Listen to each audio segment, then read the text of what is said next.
whatever the reason, as it were, that we can perceive or that exists at a kind of human level, I think what we see in this passage and elsewhere in Scripture is the most important reality. The fundamental truth is behind all of this is a sovereign God who's working out his purposes, and in his hands all these different kinds of suffering actually come together and are used ultimately for our good. Hello! I was going to say welcome back, but you're not really here. So welcome us back into your ears. We're back with the leftovers after a couple weeks off. I'll tell you why we had the weeks off later. I'm here with Dave. Hello, Hello, Dave. It's great to be back. I was trying to remember how to set all this up and what I'd forgotten. And amazingly, I don't think I've forgotten anything. The phones are out. We'll find out the hard way, won't we? Yeah, no ringing. That's the goal. Anyway, we'll go into, again, like I said, why there weren't any episodes the past couple of weeks in a little bit after we've spoken to Dave.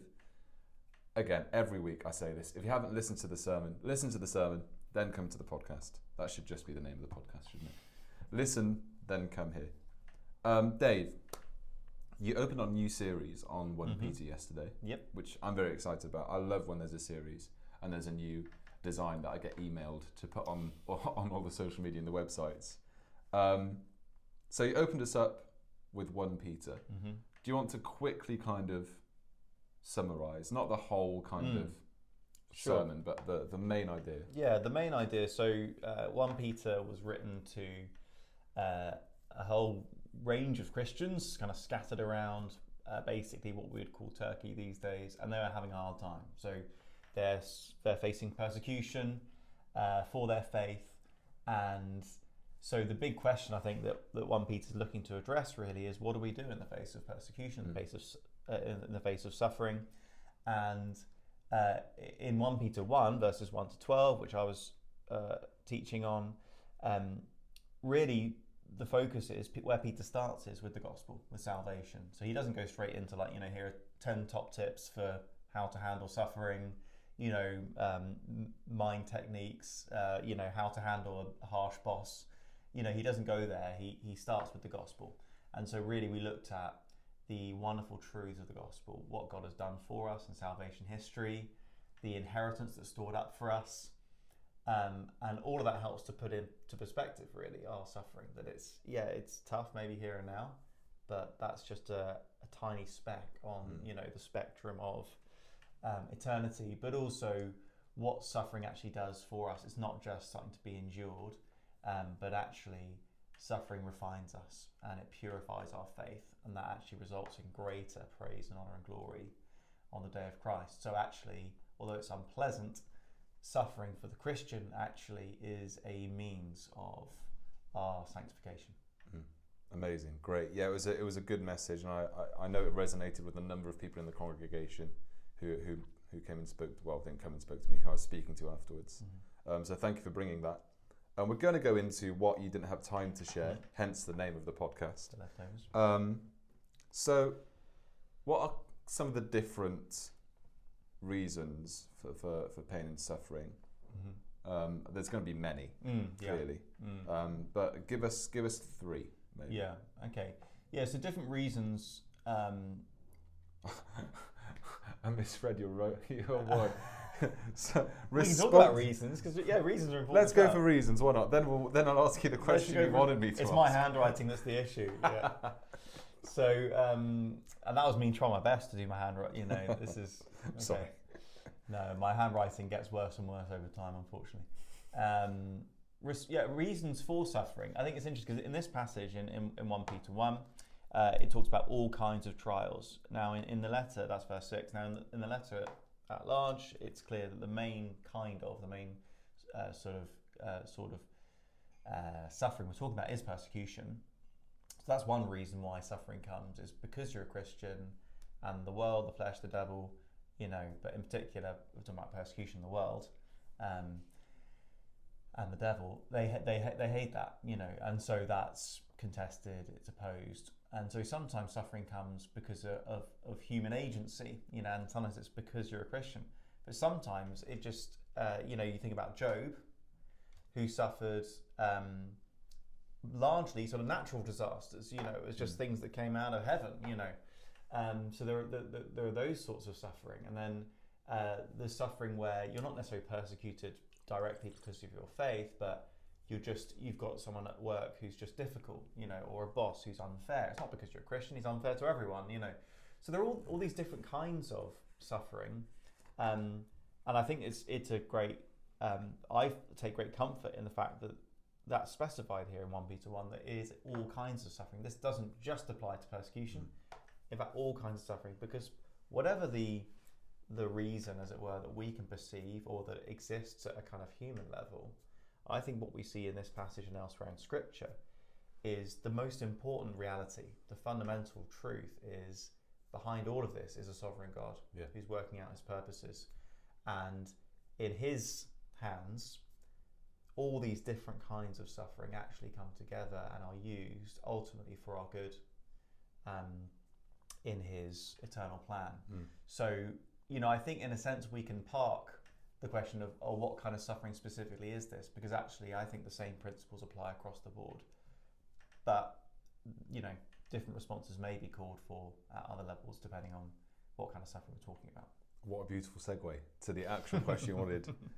What are the different responses out there? So you'll have different responses in the various I'm having a great morning. Hippopotamus. Different philosophies that the world views the religions of the world. What are the ones you'd like to bring out?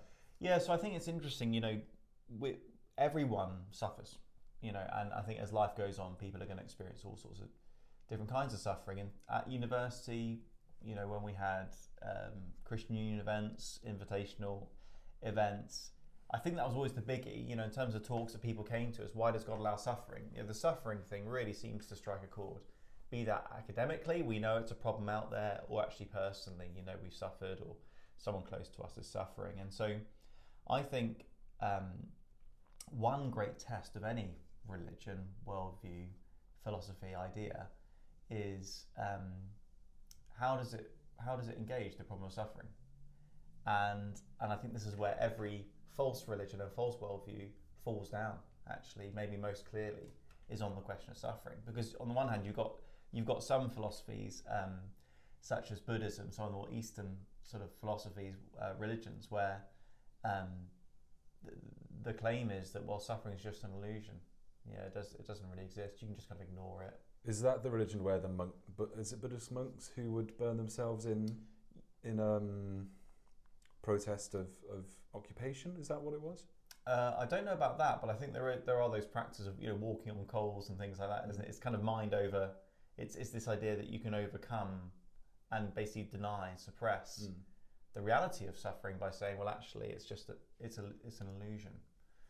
So I'm not sure about that specific thing, but that's one kind of way in which some have sought to respond to suffering, is basically just ignore and pretend it's not real, but it is real. It clearly is real. Another I think is the sort of stoicism. This idea of just grin and bear it, stiff upper lip, and it's that quite sort of it's quite, I think, quite a European, quite a Western sort of approach to sort of just plough on through. And I think some Western Christians have actually adopted that kind of mentality, where we just sort of think you just got to get through it, and not seeing actually what God is doing in the suffering. Yeah.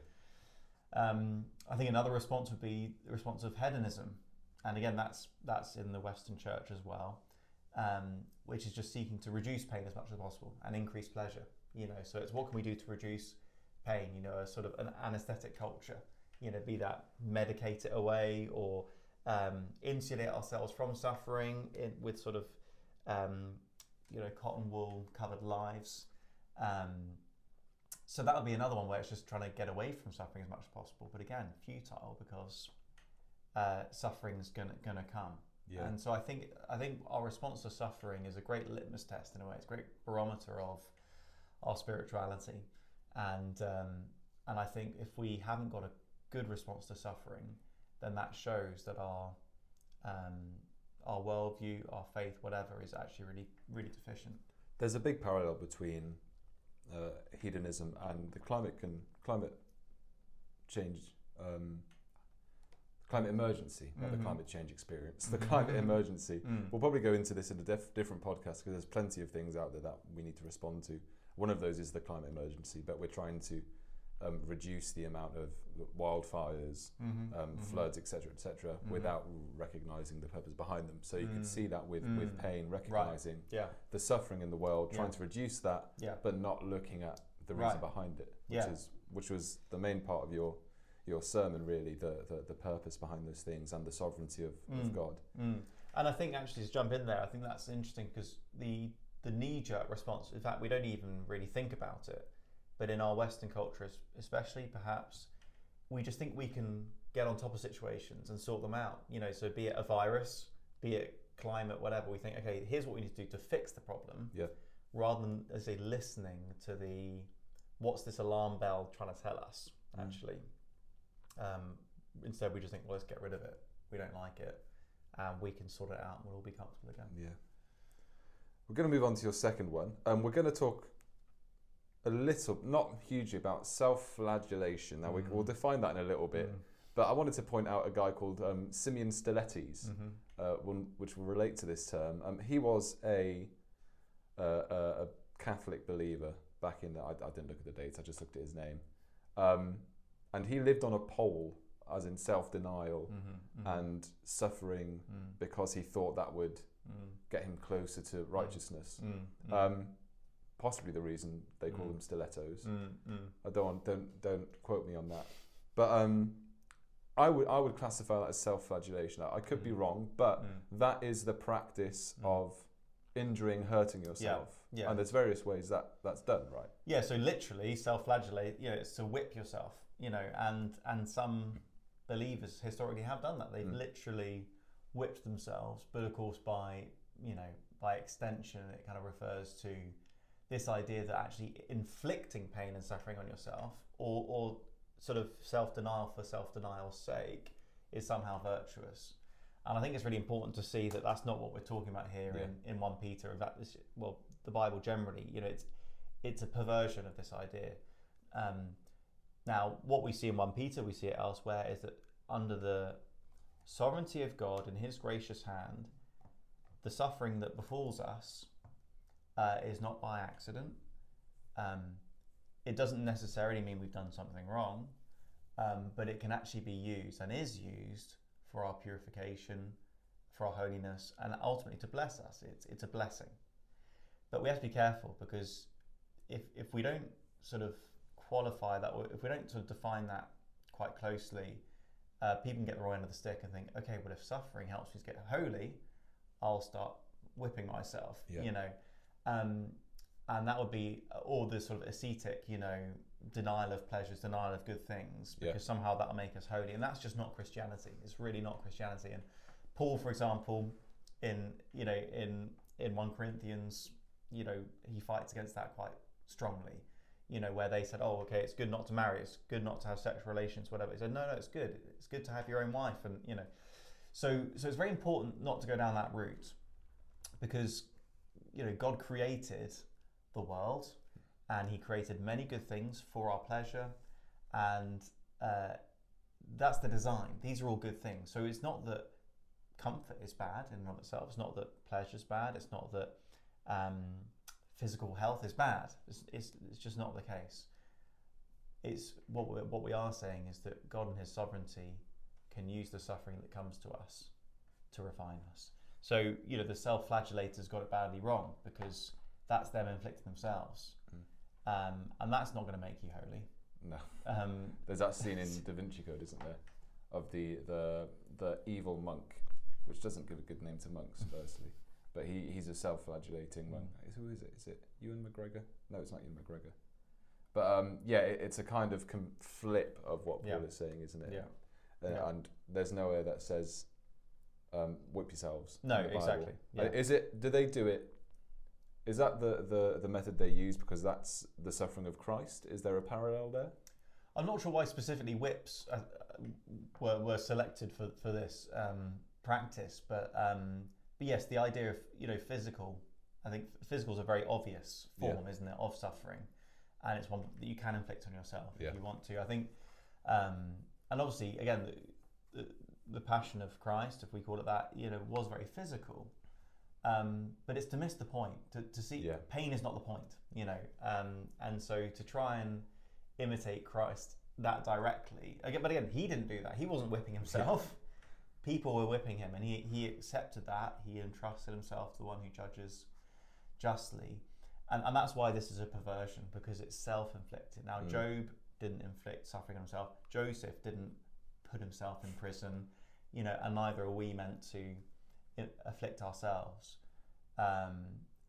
And even, and most people would probably agree with that, but I think there's a step before that along the line of this kind of thinking, which is, well, should we therefore never seek to improve our situation? If suffering's good, well, great. If I've just, if I've lost my job or something's hurting, then I'll just kind of at least just leave that exactly as it is because it's good for me. Again, I don't think that's the Christian response. I think it's right to pray for healing. It's right to seek the prosperity of your family, insofar as is possible, and to look after your own health and so on. So again, this is not a kind of sadistic sort of obsession with trying to suffer. Generally, we should always be looking to prosper and be well. But it's about accepting. Be fruitful, multiply. Right. That's not a denial of self, of eating and seeking a good life. That's the not ordination. Well, it is the ordained. That's the design, isn't it? That's kind of how we're made. But I think what we see is that. Well, I mean, the great example is Jesus. Moments before the cross, he's praying. Even then, he's praying, Lord, Father, take this away from me. Take the cup away from me, but not my will. Your will be done. And I think that should be our prayer. Lord, take away this pain. Lord, give me a job, whatever it might be. But ultimately, your will be done. And acknowledging there is a higher purpose. Prosperity is good, but there's a greater good, which is holiness. And we're not talking about health and wealth prosperity. Just if anyone gets that idea, that's not what we're talking about. We won't go into that now. But it's clear throughout the Gospels that we are to pray for healing, isn't it? Jesus sends out his disciples to go on missions, casting out demons, healing the sick. Jesus does it himself. So there's no reason why we shouldn't do that. No. We're a church that believes in the work of the Holy Spirit now, today, and the gifts. And so we encourage you to do that. With the tension, the Christian faith is always full of tensions, isn't it? With the tension of recognizing and trying to understand the suffering you're going through and the reasons behind that. God does reveal things to us when we ask, and so there's that tension as well. Really can't read it. What's that word? Earthly. Is it? I thought it was a G. Yeah, it does look like a G, to be fair. Looks like Garth. Looks like Garthly. Garthly. So, too heavenly minded to be of earthly use. What do you mean by that quote?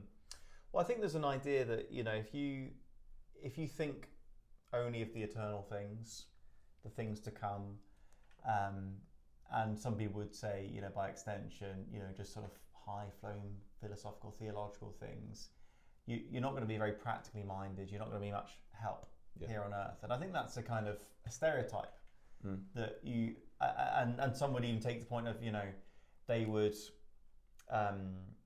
would really look down on gospel proclamation and say, look, what people really need is they need something to eat, they need somewhere to live. And of course, we agree they need those things, and we, as Christians, we want to give those things.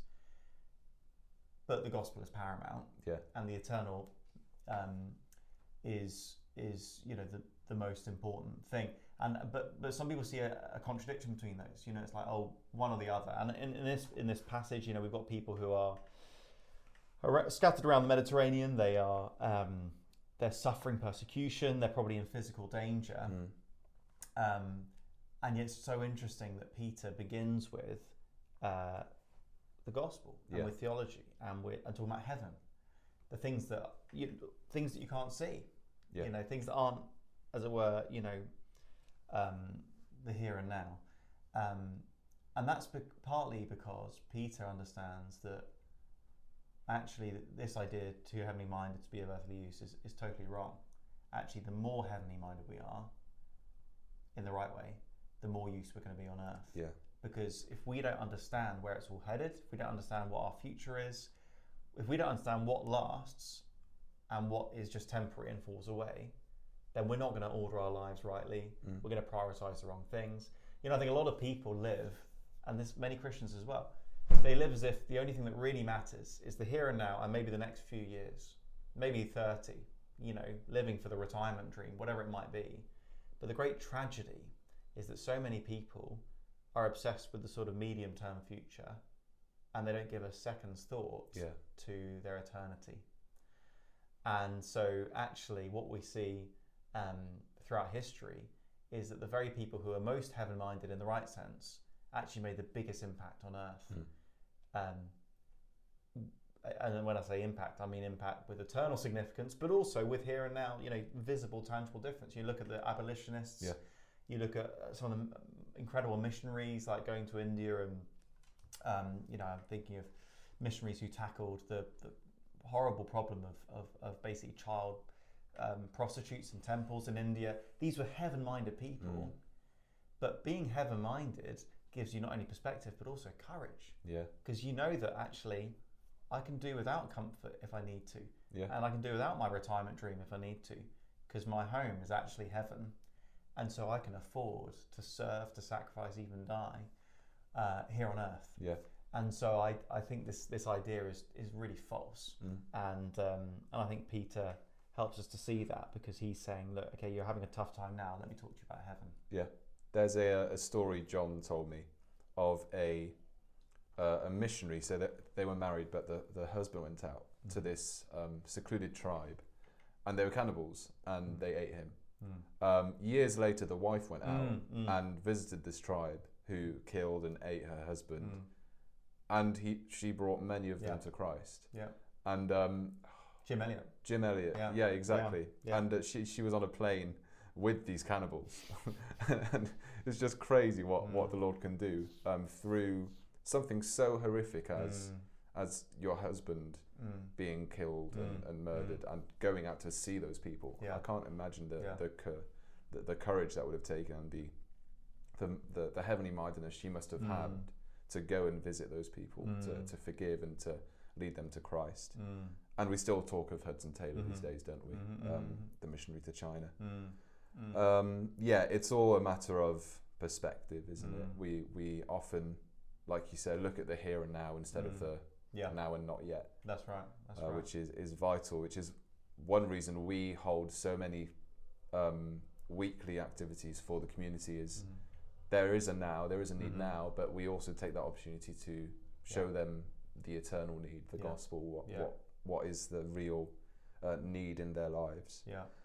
Is there anything you want to speak about before we move on to the next bit? I think just on that, I think it's I think it's important just for us as Christians to be wary of where worldly thinking can seep into the Christian faith, because it sounds very nuanced and wise and whatever to agree with this idea of where we must be too heavenly minded to be of earthly use, but actually that's an idea that's coming from a godless perspective, and a worldly perspective where the things that are not seen, the eternal things, are disregarded entirely.